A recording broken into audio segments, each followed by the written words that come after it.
Hello Candies. It's your friend Martin Candy. And well, I have a story to tell you about how a student of mine's bullying was so bad, the school was shut down because of it. Career started when I was 22. My mental health was okay back then until the age of 24. I developed paranoid schizophrenia. Although at first I was scared of telling people I have that, and even before the diagnosis, I ignored it, not knowing what it is. The career as a teacher continued anyways, until, I won't tell you when. One time, I was talking to another teacher. The other teacher in class, visiting, asked me why my eyes looked so suspicious. And it slipped out, I had schizophrenia. Everyone in class heard this. Especially that kid. We all think he is a weirdo. He had a black hoodie with the hood up all the time and ripped jeans. He was the bully we all find weird and dangerous. I talked about my schizophrenia with the teacher, and that exact kid laughed like a maniac at the fact that I have schizophrenia. Why would a kid think mental illness is funny? One time, I asked the whole class about what they wanted to be when they grew up. Everyone wanted to be doctors or vets. While listening to everyone else, that weirdo hid under the table and changed clothes. Then he said that he wanted to have schizophrenia and be a teacher just like me as a joke. I was so shocked, my jaw dropped right down to the basement of the school. I couldn't believe it was real. Schizophrenia is a disorder that causes reality confusion, but this was wild, weird and stupid. My brain cells were frozen, just like having 10 internet tabs open and 9 of 10 were frozen. I wasn't the only one whose brain froze. All the students' brains were shut down like the shutdown sound from Windows XP. Why did this stupid kid wanted to be a schizophrenic teacher? I was one and it was not fun. Another day, I let this kid go to the toilet, but instead of going to the toilet during class, he pulled the fire alarm. Then he ran like a cheetah to my classroom and yelled, "Fire! Fire! Fire!" We all evacuated the school building, but only to find out that that brat pulled the fire alarm was a prank and wasted the fire department's time on stupid pranks. Then this annoying kid cut a chick's head off and traumatized the entire class, including me. After that, the biology teacher got sick with COVID, so I was a substitute teacher for biology. Then his bullying about schizophrenia got so bad, that kid got expelled. I thought that would be the end of bullying me, but he was unstoppable and the bullying got a lot worse after the expulsion.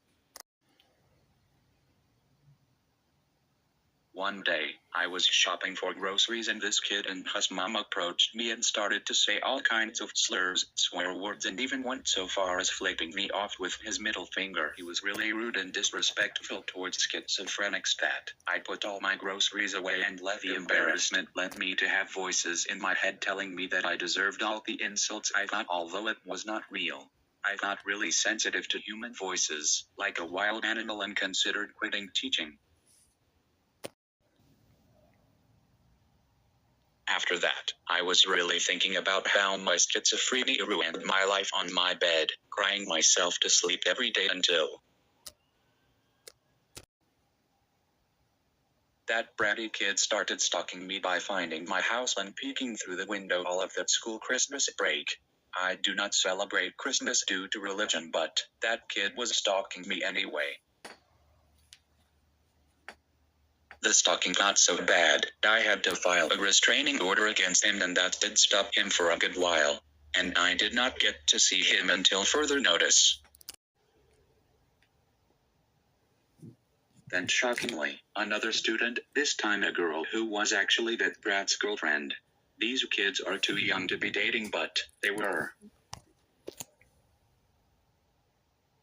One crappy Valentine's Day at school, she took a photo of the school photo of me with her phone, put it into a school computer and used the photo to Photoshop the photo of me into a cockroach costume and print all these humiliating posters of me just to mock my schizophrenia on Valentine's Day.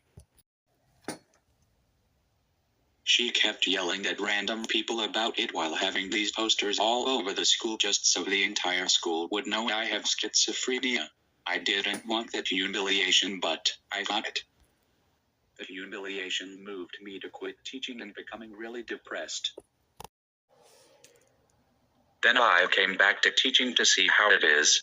I was happy and had a good day until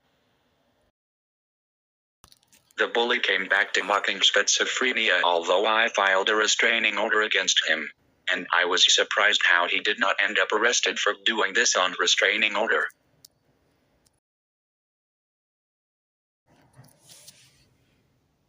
Then he plotted with his girlfriend to set the school on fire as to keep bullying me during a school lunchtime.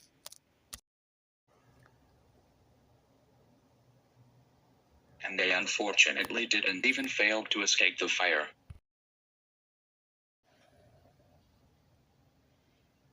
And that was the tragic end of these bullies. However, a relieving ending for me and Lena. My schizophrenic brain managed to notice the danger and escape and save my brother Len, who was in my class. Len was autistic and traumatized by the fire, but thankful I saved his life from the fire. And my student managed to save my phone from the fire and escaped on time to survive. I was thankful because I needed my phone to feel safe and vent to everyone I know this traumatizing experience of having a school burned down as a schizophrenic.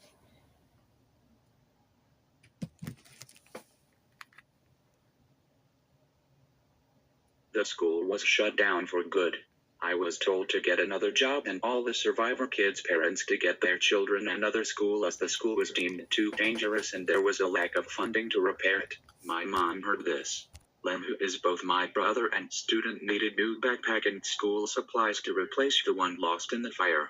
But there is still hope things will turn out good. And I got a job as a teacher at a different school that doesn't have as many bullies as my old one did.